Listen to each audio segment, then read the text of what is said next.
Hello, my adventurers, and welcome back from the weekend. Hope you had a great holiday. Well, today I think it's going to be overcast and cloudy for the Sagittarius and probably a bit hypersensitive to your reality. The moon in Taurus, the moon emotions, puts emotional focus on your moment-to-moment reality. So you're really feeling your emotions in your body. You're wearing your emotions on your shirt sleeve. And if your body is worn out, it could make you emotional. If you're emotional, it could take a toll on your body. This is an excellent transit to heal yourself. But this is also a transit where people will mislikecast a dis-ease in their soul if they're not careful. As around the sun, we're still in chapter 1 of Sun in Capricorn. Boy, there's a lot going on. In fact, the next 5 days are probably the biggest, most transformative days of the entire 2009. Not kidding, just by what the planets are. And it's funny how God Universe waited till the very last week to do it before we hop into 2010. So it's an exciting year.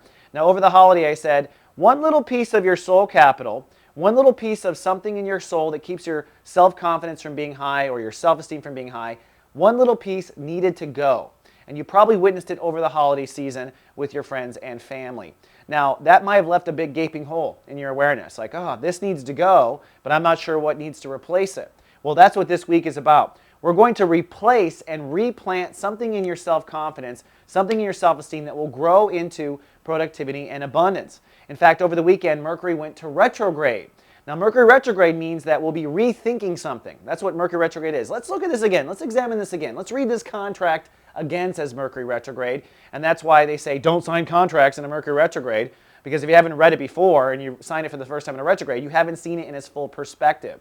Now, Mercury is in chapter 3 of Capricorn. So I think you have a good idea of where you want your money to be, where you want your abundance to be, where you want your self-confidence to be, where you want your productivity to be. You know where you want to be. Mercury's already in chapter 3.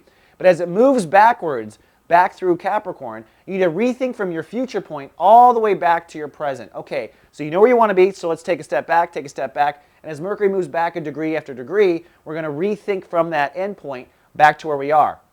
At the same time, the sun moves forward. So there's this scissor effect that goes on with the planet. So in the next 5 days, you're going to rethink from your destination point to where you are now. And you're also going to create a new belief, a new attitude, a new part of your consciousness that will in fact grow into that abundance and prosperity that I was talking about at the beginning of the reading.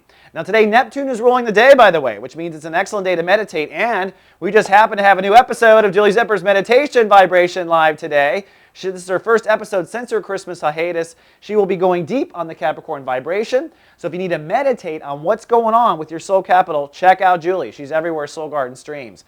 All right, Sag, that's all I have for the day. I'll see you tomorrow with more. Live, love, be. Soul Garden.